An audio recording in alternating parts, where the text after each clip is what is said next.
پارے کے دو حصے ہیں، سورہ ہود مکمل اور سورہ یوسف کا ابتدائی حصہ۔ پہلا حصہ سورہ ہود۔ سورہ ہود میں 4 بنیادی موضوعات بیان ہوئے ہیں۔ پہلا موضوع قرآن کریم کی عظمت۔ قرآن ایک مضبوط، حکمت والی اور سچی کتاب ہے۔ اس میں کوئی غلطی، تضاد یا کمی نہیں۔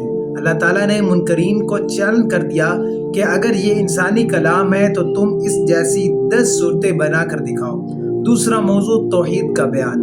رزق دینے والا، پیدا کرنے والا اور پوری کائنات کا نظام چلانے والا صرف اللہ تعالیٰ ہے۔ کوئی مخلوق اس کے اشارے سے اس کے اختیار میں شریک نہیں۔ تیسرا موضوع انبیاء کرام کے واقعات۔ سورہ ہود میں 7 نبیوں کے واقعات بیان ہوئے ہیں۔ حضرت نوح علیہ السلام، حضرت ہود علیہ السلام، حضرت صالح علیہ السلام، حضرت ابراہیم علیہ السلام، حضرت لوط علیہ السلام، حضرت شعیب علیہ السلام اور حضرت موسیٰ علیہ السلام۔ ان تمام واقعات میں یہ سبق دیا گیا ہے کہ جو قومیں ایمان اور نیکی پر قائم رہیں وہ کامیاب ہوئیں اور جو نافرمان ہوئیں ان پر اللہ کا عذاب آیا۔ تیسرا موضوع قیامت کا تذکرہ۔ یہاں یہ بات بیان فرمائی کہ قیامت کے دن انسان 2 گروہوں میں تقسیم ہوں گے۔ نیک لوگ جنت میں جائیں گے، بدکار لوگ جہنم کے عذاب میں مبتلا ہوں گے۔ دوسرے حصے میں حضرت یوسف علیہ السلام کا مکمل واقعہ تفصیل سے بیان ہوا ہے۔ یہ خصوصیت صرف اسی صورت کو حاصل ہے کہ نبی کا مکمل قصہ ایک ہی جگہ بیان ہوا ہے، یہاں اختصار کے ساتھ بیان کیا جا رہا ہے۔ حضرت یعقوب علیہ السلام کے 12 بیٹے تھے۔ حضرت یوسف علیہ السلام غیر معمولی حسن و سیرت کے مالک تھے، اس لیے والد ان سے خاص محبت کرتے تھے۔ ایک دن حضرت یوسف علیہ السلام نے خواب میں دیکھا کہ 11 ستارے، سورج اور چاند انہیں سجدہ کر رہے ہیں۔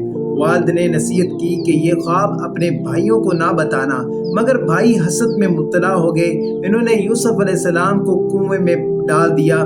ایک قافلہ گزرا، انہوں نے کنویں سے نکال کر مصر لے گئے اور مصر میں جا کر بیچ دیا۔ عزیز مصر نے انہیں خرید لیا۔ جوانی میں عزیز مصر کی بیوی نے برائی کی دعوت دی مگر آپ نے انکار کر دیا۔ اس کے نتیجے میں آپ کو جیل بھیج دیا گیا۔ جیل میں بھی آپ نے دعوت توحید جاری رکھی۔ بادشاہ کے خواب کی درست تعبیر بتانے پر آپ کو مصر کا وزیر بنا دیا گیا۔ قحط کے زمانے میں آپ کے بھائی غلہ لینے مصر آئے۔ آخرکار آپ نے اپنی پہچان ظاہر کی اور پورا خاندان مصر آ کر آباد ہو گیا۔ قصہ یوسف سے ملنے والے اہم سبق۔ ہر مشکل کے بعد آسانی آتی ہے۔ حسد بہت خطرناک بیماری ہے۔ پاک دامنی انسان کی سب سے بڑی طاقت ہے۔ یہ پارہ ہمیں سکھاتا ہے کہ ایمان، صبر اور اللہ پر بھروسہ انسان کو ہر آزمائش سے کامیابی تک پہنچاتا ہے۔ اے اللہ، ہمیں صبر، ایمان اور اخلاص کی زندگی عطا فرما اور ہر آزمائش میں ثابت قدم رکھ۔ آمین۔